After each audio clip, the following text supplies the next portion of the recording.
पुरुषों में genital part पे टेस्टिकल पेनिस के आसपास फंगल इन्फेक्शन का होना, सोराइसिस का हो जाना, चक्री वाले दाद का हो जाना। अब इसको ध्यान से समझिए।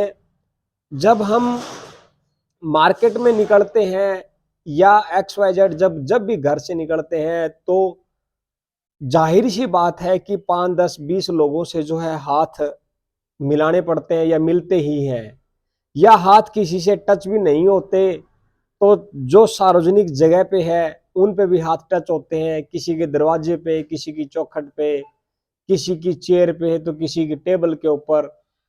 तो आदमी, ऐसी बात तो है नहीं कि वो 24 घंटे घर में ही रहता हो, तो उसके हाथ जो है जगह जगह टच होते हैं। तो जो बैक्टीरिया, जर्म, कीटाणु, जो वायरस है, तो क्या वो हाथ के ऊपर टच नहीं होते? कई कीटाणु, जर्म तो ऐसे भी होते हैं कि आप साबुन से चाहे कितनी ही बार हैंड वॉश कर लो लेकिन वो फिर भी नहीं मरते। अगर इनको देख लिया जाए सूक्ष्म दर्शी से तो शायद आप खाना भी नहीं खा पाओगे, इतने बैक्टीरिया, जर्म हाथों में होते हैं।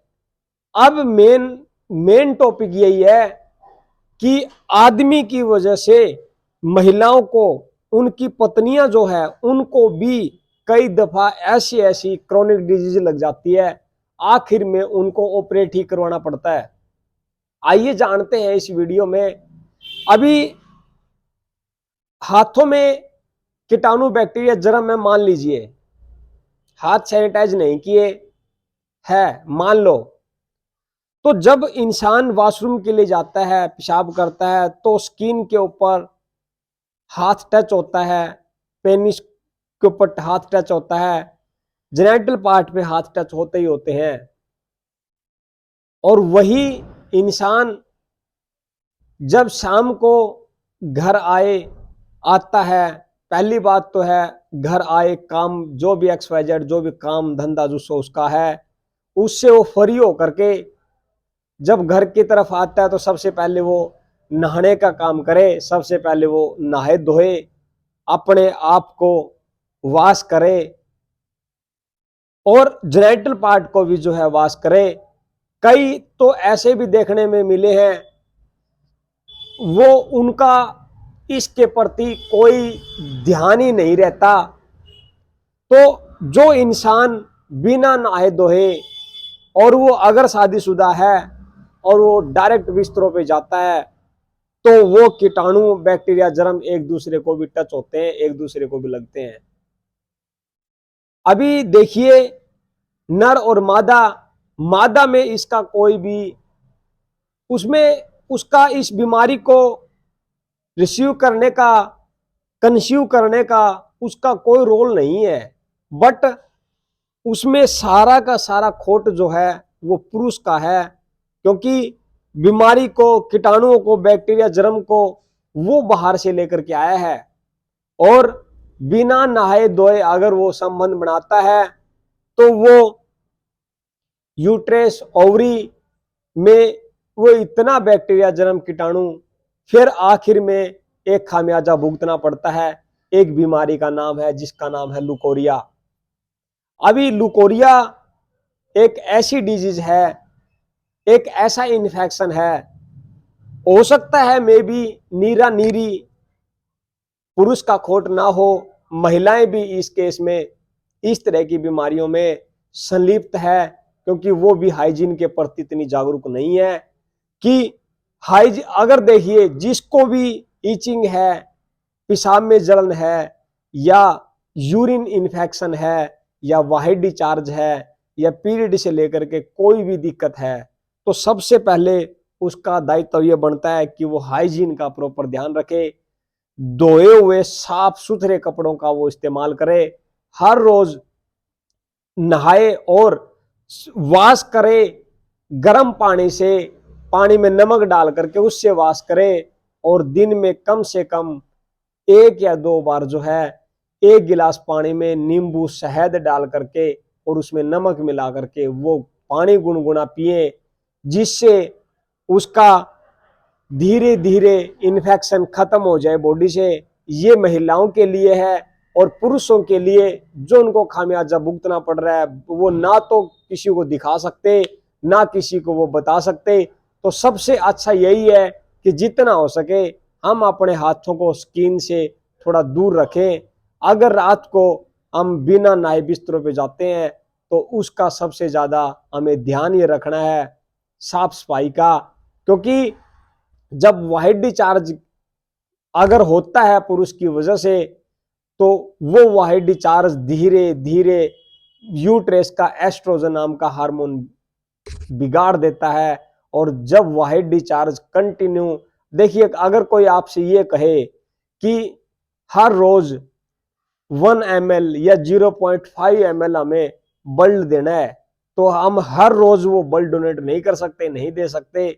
लेकिन महीने 2 महीने में 6 महीने में अगर 1 यूनिट देना पड़ जाए, 1.5 यूनिट देना पड़ जाए तो इंसान दे सकता है। लेकिन अगर हर रोज कोई अगर निकाले इस हमारे शरीर से, तो क्या शरीर स्वस्थ रह पाएगा? कितने दिन तक ये शरीर हेल्दी रह पाएगा? नहीं रह सकता मेरे साथियों।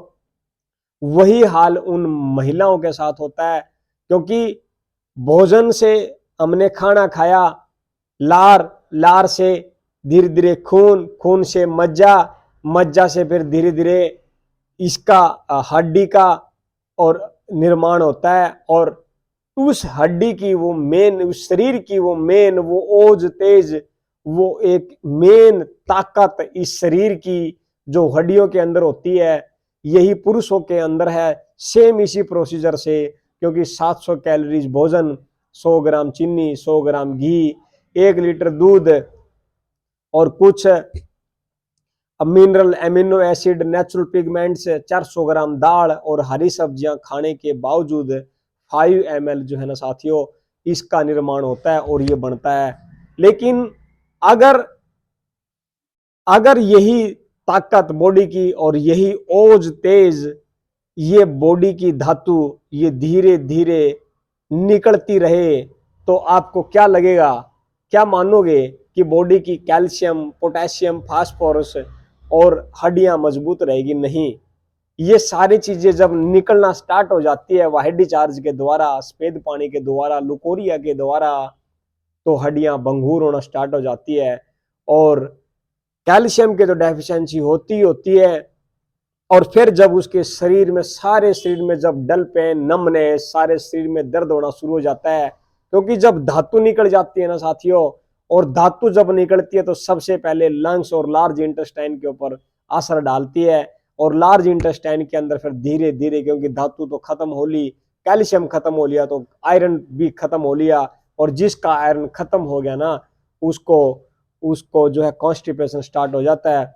और जिसको हो गया कॉन्स्टिपेशन, और कॉन्स्टिपेशन होने के बावजूद वो फिर धीरे धीरे उस कब्ज के क्रिस्टल 206 के 206 जोड़ों के अंदर जाकर के फंसना स्टार्ट हो जाते हैं। और फिर वही पेशेंट एक रूमेटाइड अर्थराइटिस का शिकार हो जाता है, क्योंकि बॉडी ना तो साइनोवियल फ्लूइड बना रही, और ना ही बॉडी के अंदर कैल्शियम प्रॉपर बन पा रहा है, और ना ही बॉडी के अंदर वो धातु रही, वो सारी के सारी धीरे धीरे निकल रही है। पुरुष उसको हल्के में ले लेते हैं।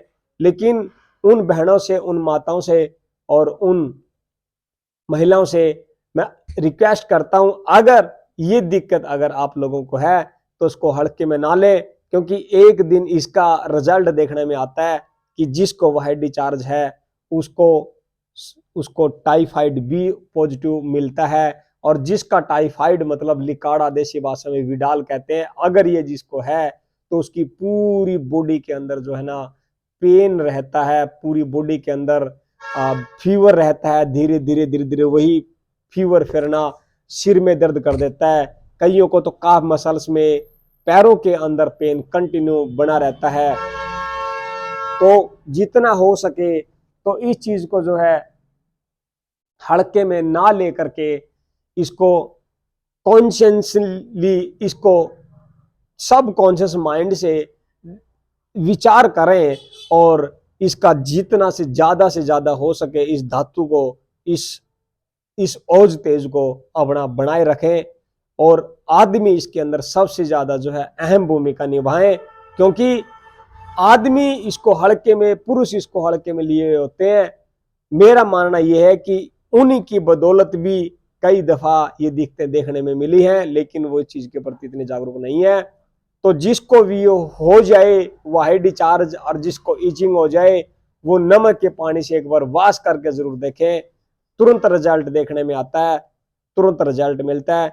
हाँ, वाइड डिस्चार्ज अगर है, इसका समाधान मैं बता देता हूँ, क्योंकि इसमें कच्चे सिंघाड़े, यूट्रस, बच्चेदानी जो है सिंघाड़े के अंदर मैच करती है, और कच्चा सिंघाड़ा जो है ना वो प्रॉपर इस वाइड डिस्चार्ज को रोकने का काम करता है। इसमें सब कुछ मिनरल, विटामिन, नेचुरल पिगमेंट सब कुछ है।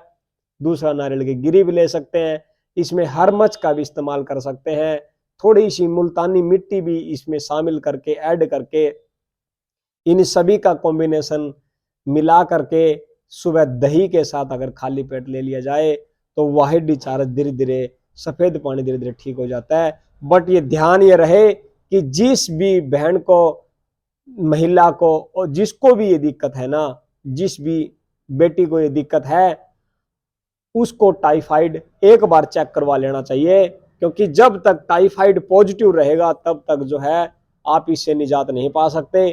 तब तक ये आपकी बॉडी के अंदर कंटिन्यू यूं ही बना रहेगा, और ये कंटिन्यू यूं ही हर रोज निकलता रहेगा कंटिन्यू। कई लोगों का तो इतना एसिडिक होता है कि कपड़ों को भी ये छान देता है। तो ये मान लीजिए जिसके साथ ऐसा हो रहा है तो विचारणीय है ये, उसको तुरंत अपने चिकित्सक से, अपने किसी अनुभवी डॉक्टर से या गाइनो से अपना इलाज जरूर करवा लें, क्योंकि मेन धातु जब निकल जाती है तो बाद में कुछ नहीं बचता। बाद में तो सिर्फ और सिर्फ ये हड्डियां कटक कटक के सिवा यही रह जाता है और कुछ नहीं रहता। Thank you, wish you health.